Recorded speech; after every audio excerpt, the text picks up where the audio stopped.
Gentlemen, may I have your attention, please?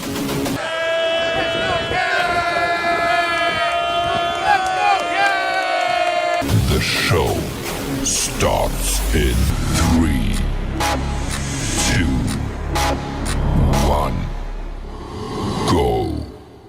Good morning, CaneSport. It's November the 22nd, 2022. I'm Gary Ferman, the publisher of CaneSport.com, joined as always by our managing editor, Matt Shodell, as we discuss the news of the day, presented by LifeWallet, where the time is now to take charge of your personal health.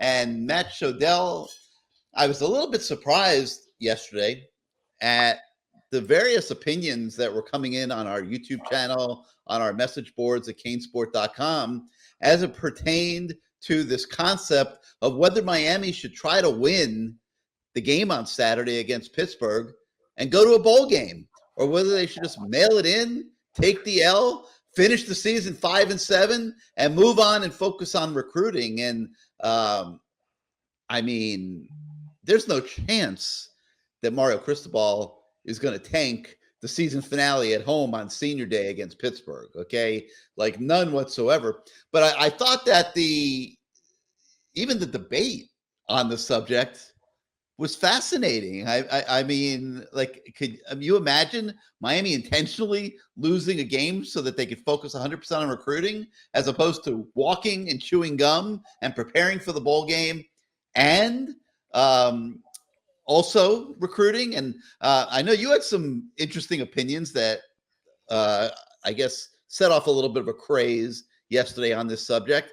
Now that you've had a night to sleep on it, your thoughts? Yeah, I've totally changed my mind. I mean, what do you want me to say? I said it all yesterday. You know, it's not like the NFL where if you lose, you get a higher draft pick. You know, it's nice to win. Like I said yesterday, it would be great for them to win and then decline the bowl invitation. Like you said, they may not have enough quality players to even field a quality product in a bowl game. B, all those hours they'd have to spend game planning and practice, doing all the work that it takes to get ready for a bowl game. Those are hours upon hours upon hours that I personally think would be better spent making a plan for when the portal opens December 5th.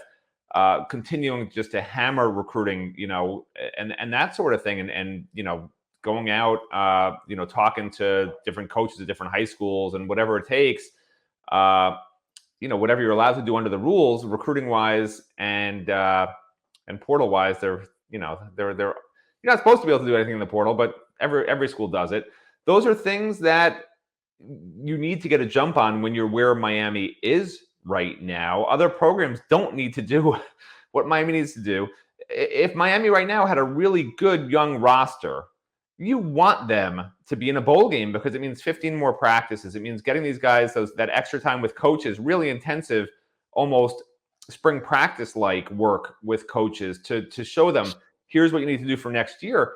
But so many of these players are going to be gone. The things you hear on the outside that are going on within this team right now, it doesn't seem to me like it's going to be very productive to have 15 practices with this group of current players. The culture has not been set in the first year of Mario Cristobal, which is the most disappointing thing to me, because really you can lose games and still set the culture. And just the fact that you hear guys walking out of practice, you hear guys that are cleared to play but say, I can't play. You hear guys that are fighting verbally with other guys in practice. It's not what I want to hear as a reporter covering a team that I want to be really good, because it's more fun to cover a good team. You know, someone posted yesterday on the YouTube channel, Shodell's a sociopath. I didn't even look up what a sociopath is. I assume he's correct. But his definition of sociopath is apparently because I never smile. To which I responded, if you covered this team for the last 20 years, how much smiling would you be doing? You know, it's not fun to cover a team like this. You think I enjoy this? People think because I'm negative Nelly, Billy, Bobby, whatever, that I want this to be the case. Of course not. It's no fun covering a miserable team.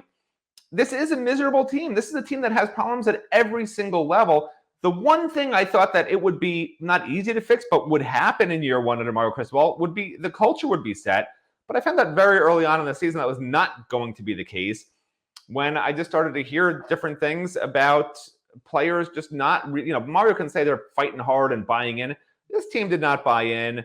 There were times this team did not fight hard as a team. There is numerous instances when this group did not come together and gel like they should have. And, I would love to know some of the things we made fun of that he who can't be named, he who shall not be named. I forget what the Harry Potter thing is. Anyway, some of the things that he did weren't bad. I remember when I was in camp, we would do these trust exercises where you just close your eyes, cross your arms, and fall backwards.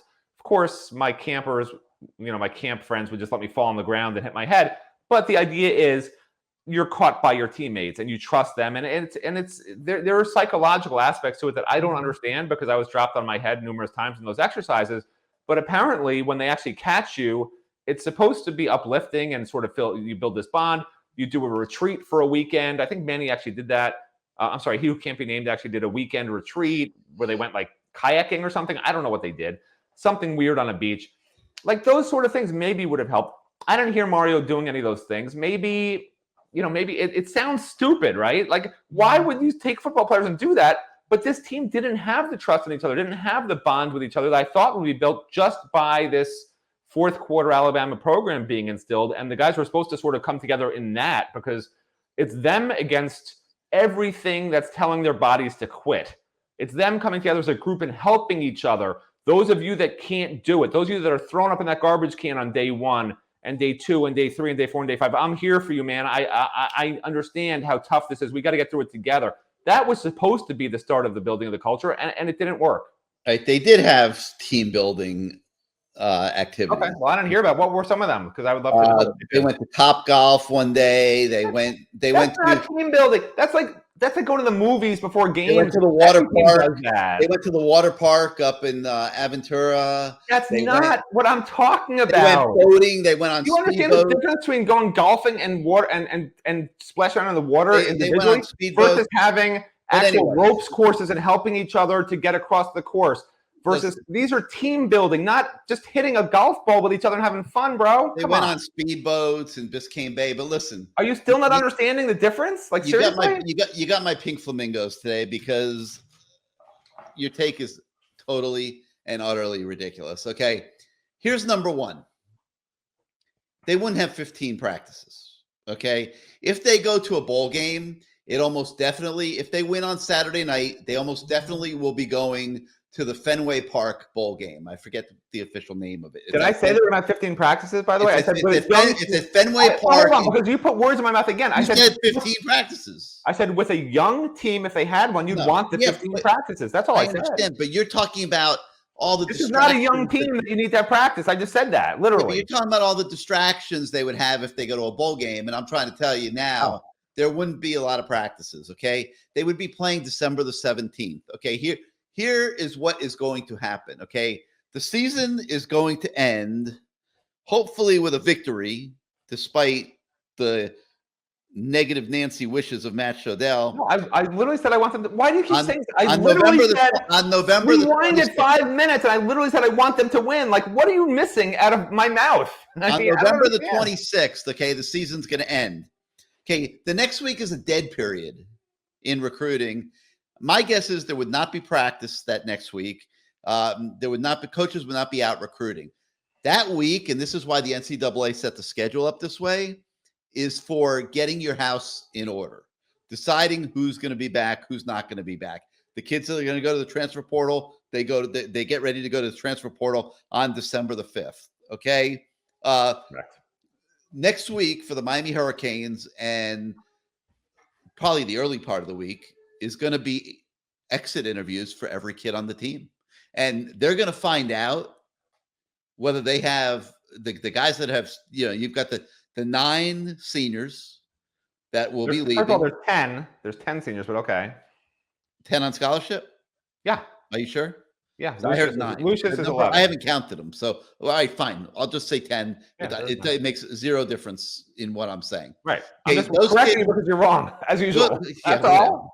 I think it's 9, but whatever. Okay. I literally just started putting together the story on the seniors for senior day. Okay, I counted. Maybe you're right, but I thought the number was 9. If I'm off one, I'm sorry. Listen, can I read them? Can I read them to you so we can move clarify? on the argument I'm making, the thing I'm discussing right now, 9 or 10 is totally irrelevant. Okay. Right. So can I please continue? Because this is very significant information that the general public is going to want to know. Okay.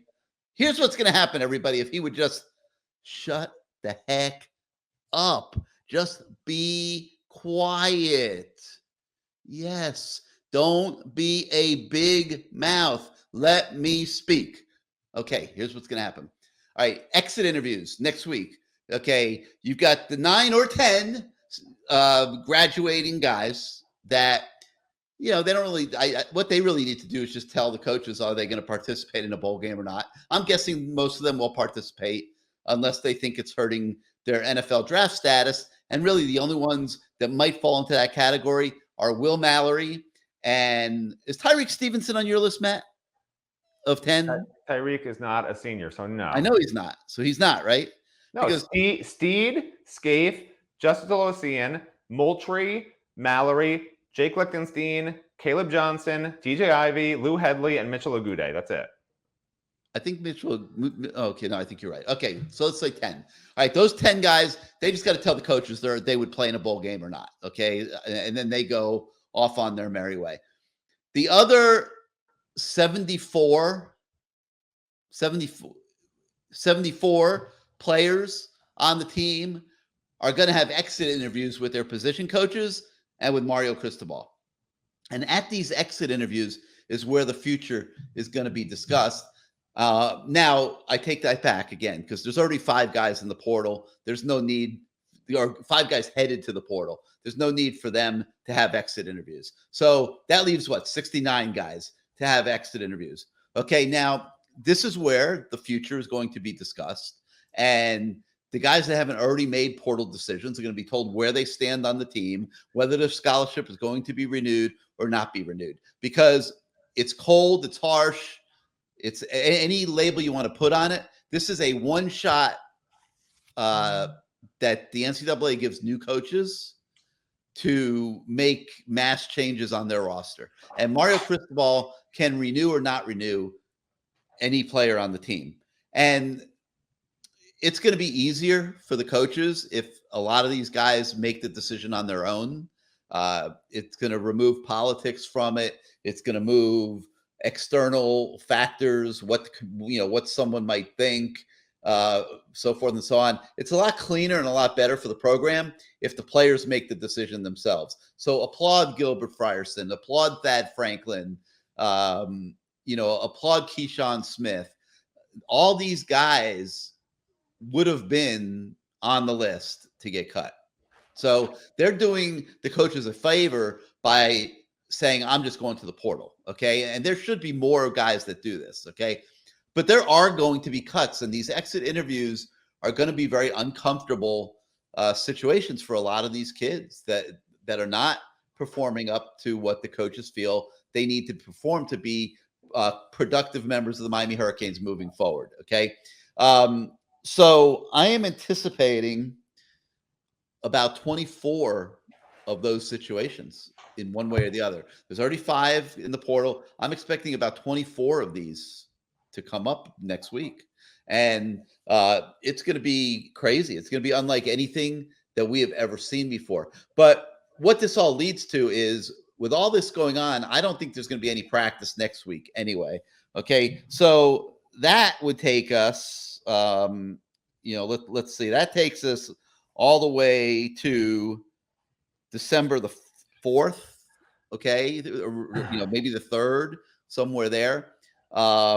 They might but I would think that would be when they might try to squeeze a practice or 2 in before the coaches go on the road recruiting. Okay. And I could see practice the first week being conducted mostly by GAs and Aaron Feld and coaches that are not on the road recruiting. And that first week of December being allocated to recruiting. I think they can have visits on the 3rd at that weekend of the 1st, 2nd, 3rd. So I think the dead period ends by the weekend so that they can have visits that weekend. So, and then I think the coaches during the week will go on the road. So I could see that first week of bowl practice being conducted by GAs and analysts, quite frankly, and then get into the game planning on the second week and just manage it, where you got to prepare for the bowl game and recruit at the same time. There really aren't a ton of 2023 guys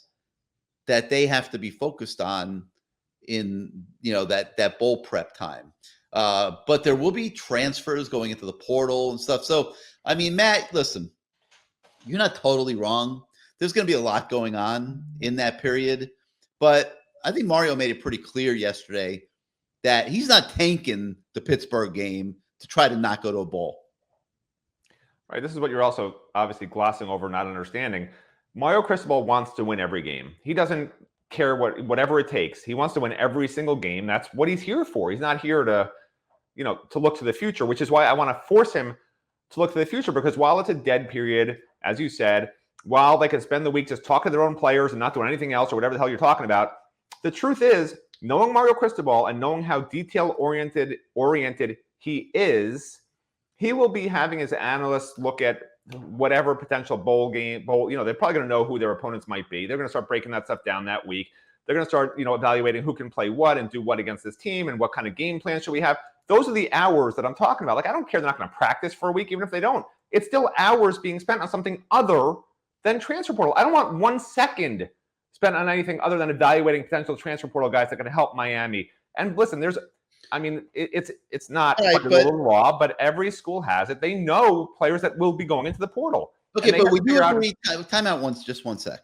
Would you agree that the scenario you're painting is not reality? That Mario is not turning down a bowl bid?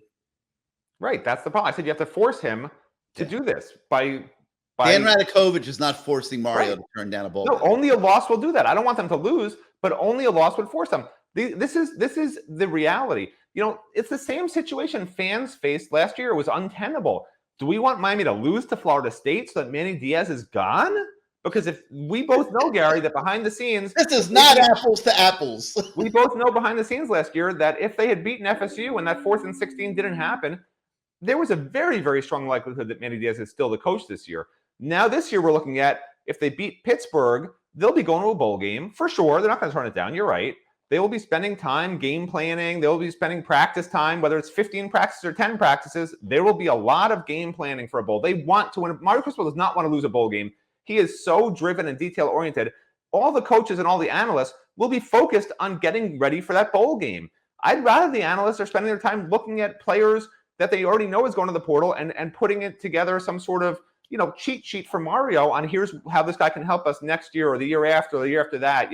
Here's how this recruit who, is waiting until February to sign might be able to help us if we start recruiting him. Whatever it is, there's always something that goes on. There's always late guys that Miami discovers that are interested in them at this period of time or in January. These are the things that might be missed by preparing for a bowl game for hours upon hours because Mario does not want to begin his tenure with a bowl loss.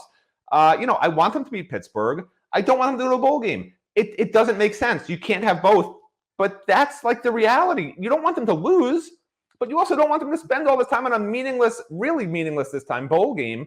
Probably where they won't do very well just based on what we know about this team. Like it's like I said yesterday, it's weird, man. I don't even know how to describe it, but it's the truth. I'm not going to lie to you guys. Like, that's how I feel. I want them to beat Pittsburgh, but not go to a bowl game. But those two things cannot happen in the same sentence. You're looking at playing a bowl game with 45, 50 guys. Yeah, it would be terrible. Is what I think is going to happen. And if they win. And it'll be crazy, no doubt. But I don't see them running away from it. I see them trying to manage everything. And this month of December is going to be insane. And then January will probably be insane too, because there'll be guys, portal guys and stuff that will still be being recruited. And it's going to be very interesting, folks. It's going to be very interesting. But that gives you an idea of what's going on. I am hearing that if they win, that the Fenway Park Bowl, whatever the official name of that is, wants Miami in that scenario. who they would play. I'm not sure. It won't be a real second. I just found the name of it. It's the Loser Bowl, Gary. That's what they're calling it, the Loser Bowl. I don't know why they call it that. But it wouldn't be a marquee opponent or anything. But Miami would be a good team for them to sell in Boston.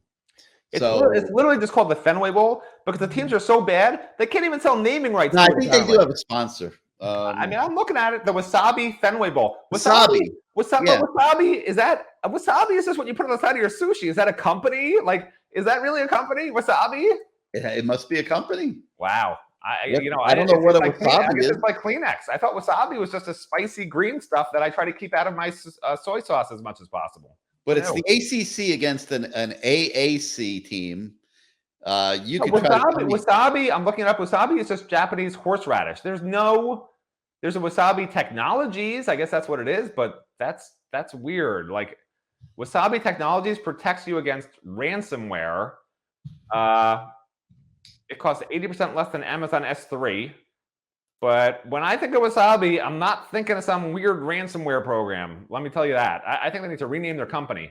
Maybe rename it Ransomware Company. So in this game, they would probably be matched against I don't know what their bowl order is. Well, thanks for the insight, Gary. That's great. I'm going to say, really I'm looking at I'm looking at the AAC standings. They got Cincinnati, Tulane, UCF, Houston, SMU. Can you imagine what if they put Miami against SMU? Forget that. I don't want to lose to Tulane. I have friends who went to Tulane. I do not want to lose to Tulane in a bowl game. Okay, that would be the end of. I would have to move out of Miami. Like, I'm not kidding. I wonder what the bowl order is for the AAC. I'm trying to research all this on the fly here while we're doing the show because now I'm intrigued. Can you imagine if Miami has to go against Rhett Lashley? Great, that'd be awesome. That would be like wild. It would be amazing. I can't wait. But so that's what we're looking at, folks. And I don't know where you guys come in on this subject. But I do think that Miami is obviously going to be trying to win Saturday. Okay, so the AAC champion is being projected into a New Year's Six Bowl, not one of the playoff games, but a New Year's Six Bowl. So that would take Tulane. You know what, Gary? Honestly, I think it would be fitting for Miami to play in 15-degree weather, probably with snow on the ground, in a baseball stadium. I think that's actually very fitting for how this season has gone for Miami. I think that would be a very, very fitting end for this season if they beat Pittsburgh. I think that's about right. I'm trying to see here who they're projecting for this Wasabi. Nobody cares. We can move along. Like, really, nobody cares who Miami's going to play in a bowl game. I want to see they're projecting Cincinnati would play in that game. So it would probably be Miami against Cincinnati for anybody that cares out there. All right, let's move on from this subject to more of the news of the day because we do have other stuff on the website today, and we have all of the reports from yesterday that we had with Mario Cristobal, Kevin Steele, Josh Gaddis, and Kevin Steele, Matt, was very happy with the performance of the defense the other day. He made the point, like from the middle of the first quarter up until the middle of the fourth quarter, that he thought his defense maybe played some of its best football of the season. Did you see it that way? I would not describe Kevin Steele as happy coming off a 40-10 loss, but he was encouraged by some of the defensive play that he got. You know, look, Kevin Steele has sort of stopped saying anything meaningful, but what I found the most meaningful thing from the press conferences yesterday really was more so Josh Gaddis trying to cover his butt, talking about all the crazy things he's done to make this offense amazing. Because despite all the injuries, despite having to put in three different, completely different offenses, Gary, haven't you noticed how different every offense is that he's been putting in all year? It's amazing what he's accomplished. I mean, at least that's how it sounded from him talking. I haven't looked at the stats, but I'm just guessing Miami's been averaging 45 points, 450 yards a game, something like that. Is that too hard? Was I mean to Josh? I'm sorry. I'm so frustrated with the offense. I really am. I'm so frustrated because for so long when the defense is good, the offense is bad. When the offense is good, the defense is bad. They can't get it where both are really good at the same time. It's just so annoying. And I did not expect the offense to be the one that we're letting us down this year. I mean, the only thing that changed in the first 2 games compared to last year was a couple of receivers were gone and the coordinator was gone, and that was it. And like the first couple of games, the offense wasn't good, and then they had injuries they could start blaming, which they do blame it on that. Not to make excuses, but there have been injuries. Like, that's how they phrase it. Whatever, man. But it's not like when everyone was still healthy in games 1 and 2 that this offense was so great. I mean, well, take out game 1, I should say. But, after that, those next couple of games. So, I'm not buying what Josh Gaddis and some of these other guys are selling out there because I'm a Debbie Downer. I'm always negative Nancy. Like, apparently everything would have been fine if just some guys hadn't gotten hurt and if he didn't have to install 3 different offenses that apparently nobody could understand because they're just so hard to understand, these offenses. What are you going to do? He tried everything. He's tried everything and just nothing works. He basically blamed the players, basically, is what he did. Because he said, I've done everything. I put in all these different offenses for every player to help them. And what does that tell you? It tells you I'm the coach and it's their fault. That's what I heard. Am I wrong? I don't know. You might be. Did you not hear that? That's what I heard. I mean, he did say that I heard he had 3 different offenses this year. He did say that. I know he said that. But what does that tell you? He literally said, I've tried everything. We've done everything. We're trying to make make every player be able to do their utmost based on what, we're giving them. And with the inference that they failed, which he didn't say it that way, but that's the Matt Shodell interpretation. And the Matt Shodell interpretation is 40% right. No, let me finish. Interpretation is almost always wrong. The Matt Shodell interpretation is right 40%, 80% of the time. That's what I was trying to say before you interrupted me. All right, so we've got those reports on the website. For those of you that have not caught up on that stuff, the sessions with the coordinators is always very, very insightful and interesting. All right, we've got a few recruiting stories on the website today as well. But first, let's hear from our friends at LifeWallet. Me lastimé la cadera en 8º grado en una práctica antes de un juego. Si hubiese tenido LifeWallet en ese momento, mi proceso de recuperarme hubiera sido más rápido. Ser parte de este equipo es lo mejor porque me está abriendo puertas y puedo conocer a más personas. Mi sueño es llegar a la NFL y jugar con mi hermano en la NFL. Yo soy LifeWallet, ahorrando tiempo, salvando vidas. What does it mean when somebody says, Tú eres LifeWallet? What does it mean? Tú eres LifeWallet. What does it mean when somebody, I don't know what's going wrong with your brain right now, but what does it mean when somebody says, I am LifeWallet? What does that even mean? Like, who came up with this and what does it mean? I don't know. It's like I just came up with your LifeWallet. Say that. Somebody said, just say that. Nobody even knows what it is. I just changed it to your LifeWallet, Matt Shodell. That's great, Gary. I don't know what it means. I don't know what I am LifeWallet means. I like that. Doesn't tell me anything about the product. I highly recommend, John Ruiz, that you hire Matt Shodell. Hire Matt Shodell. You're hitting on something because the last time I spoke to John Ruiz, he actually said that himself. Like, one of his goals in year 2 of NIL is to better communicate in the commercial spots that they do with the players exactly what LifeWallet is and what LifeWallet does. So we'll probably see a little different style of spot, going into 2023 as they produce these commercials. I mean, all you have to do is listen to me. You don't have a guy pretending to have a heart attack on the ground and then he's in heaven after he's dead because LifeWallet didn't work for him. You don't have people saying, I am LifeWallet, like a robot. Like, what is that? Does it take over your brain and like make you into some sort of like machine? And that's why you're now a LifeWallet? You've become an app? You're no longer NIL. It's NIL, Matt. Like he _ Gallus in this case is LifeWallet because he has a NIL deal with LifeWallet to utilize his name, image, and likeness as Andres Borregales to promote LifeWallet. Okay, so he says, I am LifeWallet. Does that make sense? No.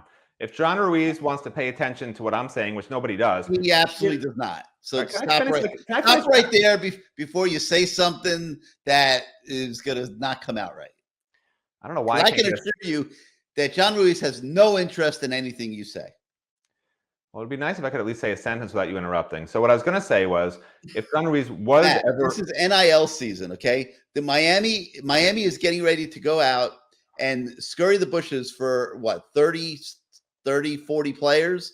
This is no time for Matt Shodell to offend John Ruiz, okay? John Ruiz is the MVP of Miami athletics, whether people like it or not. He is saving this athletic program, okay? And the last thing he needs to do is get angry at you, Matt Shodell, to where he takes his ball and goes home, okay? Because if he takes his ball and goes home, the Canes Nation will never have its football program back, okay?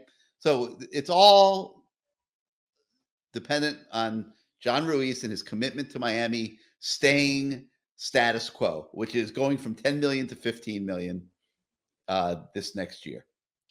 Okay. So he doesn't want to hear you. Oh, I don't know why you don't let me.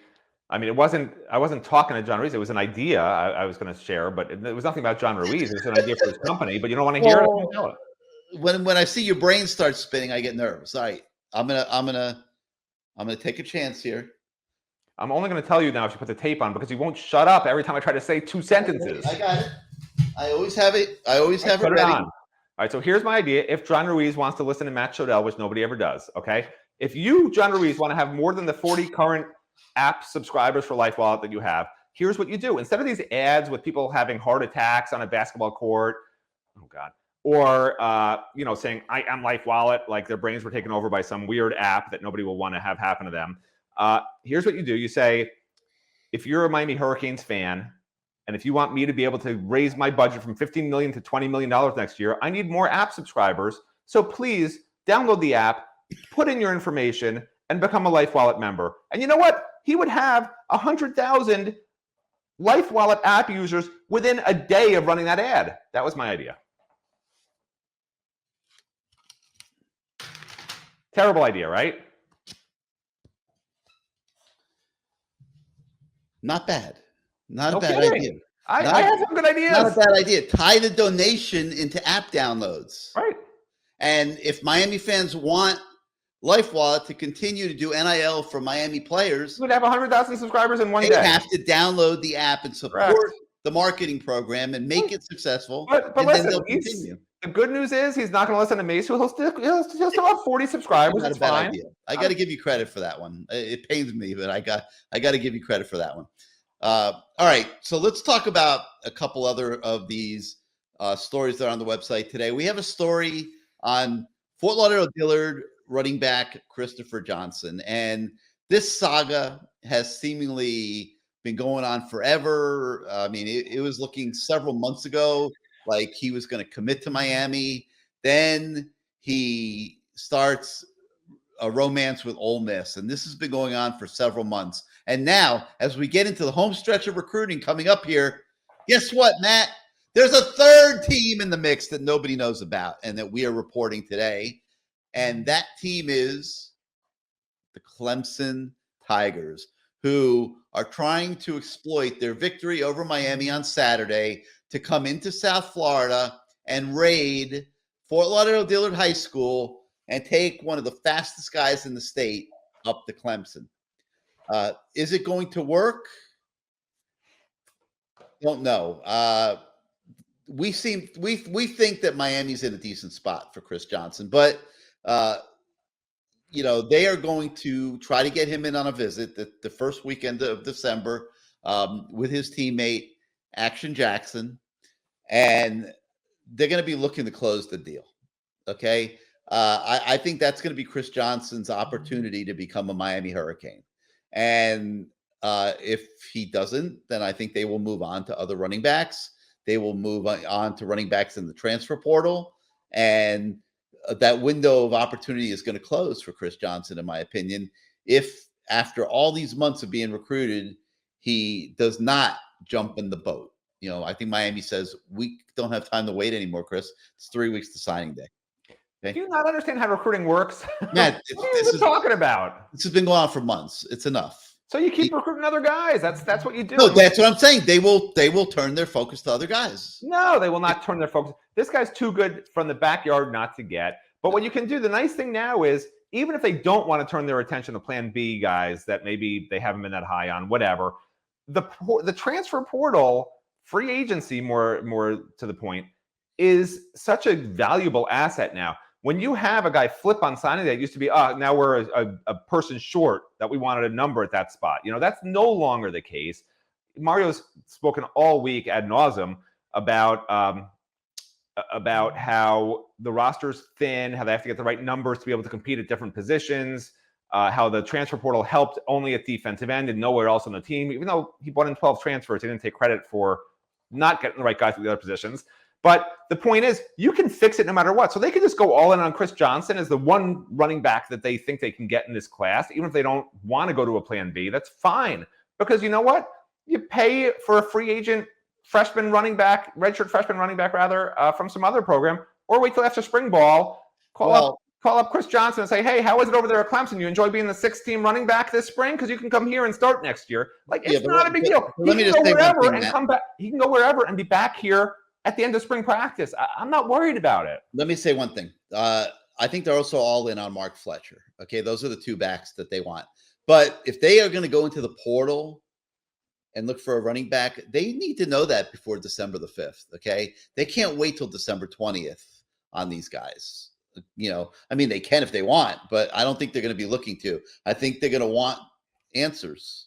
Well, you have to remember, Gary, portal guys can sign NIL deals whenever, but they don't sign with a program by December 20th or whenever it is. So they're still going to be. So all you have to do is tell a running back who's on the back burner and the portal, hey, just give us till December 20th. We will have a huge offer for you. I know X school is offering you this. Just wait for us, because if this guy doesn't come through, we're just being transparent. The guys will start dropping. The best players are going to start dropping. Okay, and Miami's got to be all over. What are you talking? Do you not understand how free agency works? No one's starting dropping. They're not even signing contracts if they don't want to. They could put it off as long as they want. Programs are still going to want top players in the portal. They can, but I think that the better players are going to drop relatively quickly. It will be a bidding war, and they're going to wait to get the best offer. Why would they take something early when a school's saying, I'll double the offer, just wait 10 days?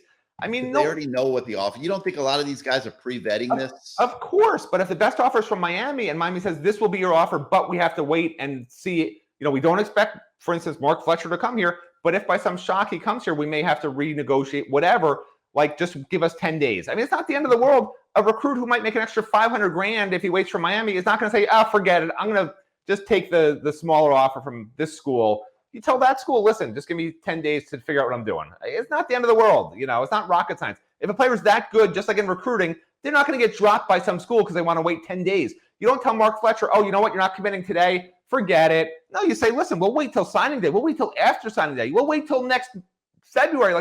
Whatever, man.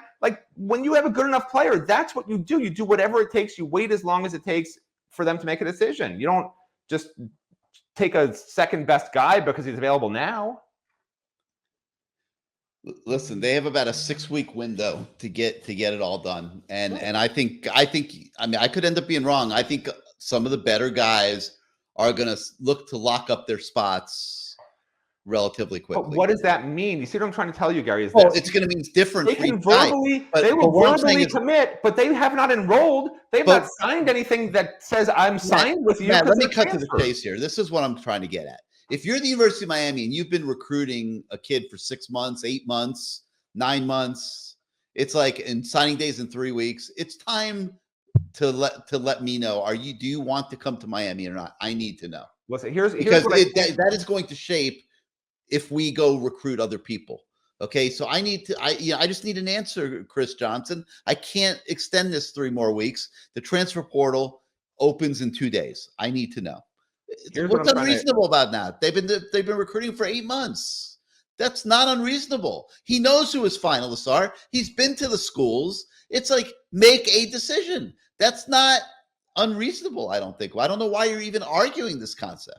Because in the past, players have told Miami, I'm not coming, and they have come to Miami in the end because Miami fought to the end and it worked out. You don't give up. But my point is there's going to be a new term that will be used by fans starting probably end of December. It's going to be called a P commit, right? You have a D commit. There's going to be a P commit. P as in Peter, as in a portal decommit. And a P commit will happen when a player has committed to a program, verbally agreed to whatever kind of contract, but not signed, and then he gets a better offer somewhere else. Because unlike a high school recruit who signs on the dotted line, a portal player can wait and just enroll. And you can commit. That's what happened last year, right? Caleb Johnson, you name whoever it is that committed to Miami, they show up in January. That's when they are officially Miami Hurricanes, is when they enroll in class. They're not signing a binding document on signing day like a high school recruit is. So there are going to be a lot of P commits, and the P commits will be based on the highest bidder and maybe what happens in signing day, because signing day is, like you said, after the portal opens December 5th. So there might be a lot of portal commitments that come in early on. And then there's going to be a lot of P commits when other schools miss in recruiting, have shocking losses on signing day because other schools outbid them, and they offer more to these people who maybe have committed from other schools to different programs. And the P commit will be a new term, and Matt Shodell has coined it. And I hope everyone gives me credit. I'm going to probably, I'm thinking about maybe, maybe making a T-shirt. What do you think? P commit Whatever, T-shirt? dude. Whatever makes you happy. I want you to make me an I invented P commit shirt. All right. Well, listen. Whatever makes you happy, I will do. Okay, because if people start using the term P commit, I will be so happy. If there are P commits, as I believe there will be, I would just be so happy if that's the new term. So happy, and not PEE, by the way, just the letter P. Okay, P dash commit. That's what I'm talking about. Okay, I'm not talking about any other spelling. The letter P dash commit. That's it. I'd be very happy. Okay. We also have a story today about another guy that I know Miami would like a decision from, would like to have in the boat. He could help recruit other kids. And that's Reuben Bain, the defensive end from Miami Central, who has been stretching this thing out into an eternity, even more so probably than Chris Johnson from Dillard. So Reuben Bain, we sent Azubi Charles out to the Miami Central game. Rehashing this last Friday. We already talked about this. And we would have Azubi on the show to talk about this, but he's busy with he got Jaleel Florence. That's all you got to say. Let's move on. I don't want to talk about it. He's busy with family this morning, and he didn't want to wake up his mom to be. He's visiting his mom for Thanksgiving. He didn't want to wake her up. Whatever. So that's why he's not on the show to tell this story himself. But I'm going to tell it for him. So we sent Azubi to the Miami Central game Friday night, mostly to talk to Reuben Bain and see how Reuben Bain plays. And, we also were interested in Stanquan Clark a little bit and stuff. And so apparently, and it was a wild game. Central barely beat Northwestern. It was your typical backyard rivalry. Mad kudos to Northwestern for pushing Central to the limit. And Reuben Bain apparently felt like he was being held the entire game and could not make the impact on the game that he would like because Northwestern was holding him and the refs were not calling it. So a very angry Reuben Bain runs past poor Azubi, who's left like, Reuben makes a bold rush to the bus and just gets on the bus all angry. And Azubi never got to interview him. So we didn't have the update over the weekend on Reuben Bain. So we set out yesterday to try to get an update on Reuben Bain. And we ended up having to settle to talking to his father. And that story is on the website today. And Matt, Dad, sometimes it's interesting to talk to the parents. They have a different way of processing recruiting as opposed to the kids. And Dad talked about trying to keep everything humble and not go off emotions, and that's what they've been working with Reuben. But he's already taken visits to Bama, Auburn, Oklahoma.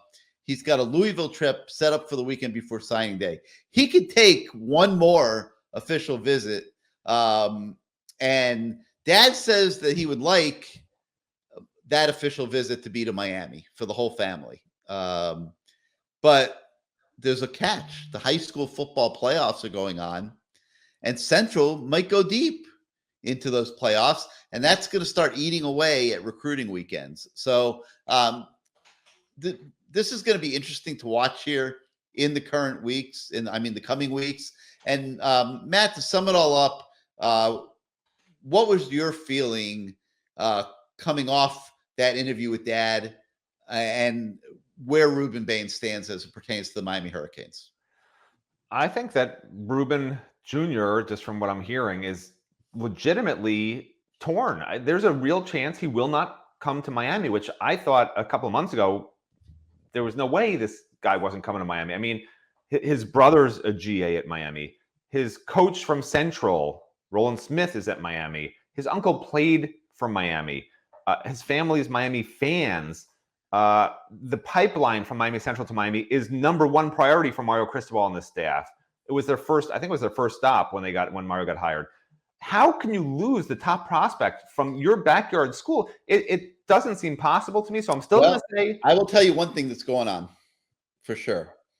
Randy Shannon, who's now on the staff at Florida State, is calling up Uncle Tolbert and saying, Uncle Tolbert, I need this one. Yeah, I'm Florida State is struggling in recruiting. Florida and Miami are sucking up all the oxygen in-state recruiting. Florida State needs a win beyond Hakeem Williams. And I could see Florida State going all in on Reuben Bain. Well, look, at the end of the day, if there's one recruit Miami has to get that's not already committed, it's Reuben Bain, just because he's from Miami Central, period. You cannot let a Florida State or one of these other programs get their hooks in there like that. You just can't, after the investment you've made, not only on your staff, but just in pure energy. It would be a really, really bad look if arguably the best prospect in South Florida, winds up going to another school. People would be saying, what did he see at Miami that he didn't like? He's got his family there. He's got his coach from high school there. Mario Cristobal, it made him such a priority. What's wrong at Miami? You can't allow that to happen.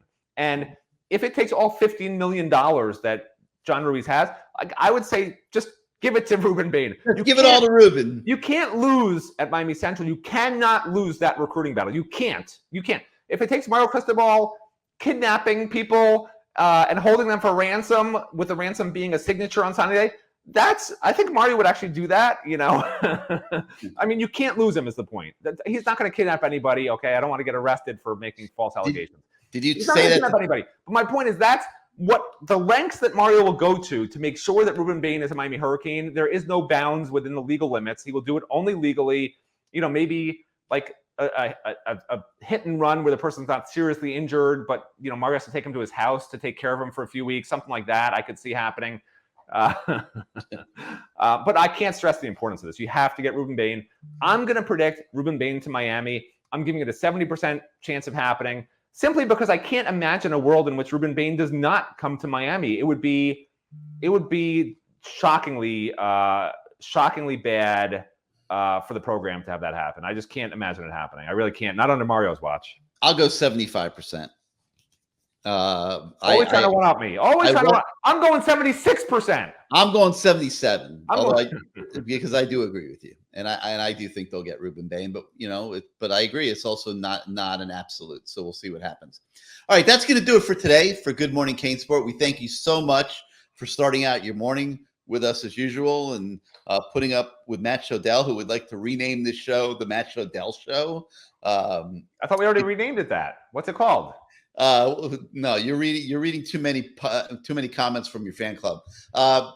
If you like this show, hit your like button, hit your subscribe button. It helps us with YouTube and the algorithms. If you're not yet a subscriber to CaneSport.com, please go to our website and become a subscriber. Your subscriptions allow us to do what we do every single day. So for Matt Shodell, I'm Gary Ferman. We thank you so much for joining us, and we'll see you next time, everybody.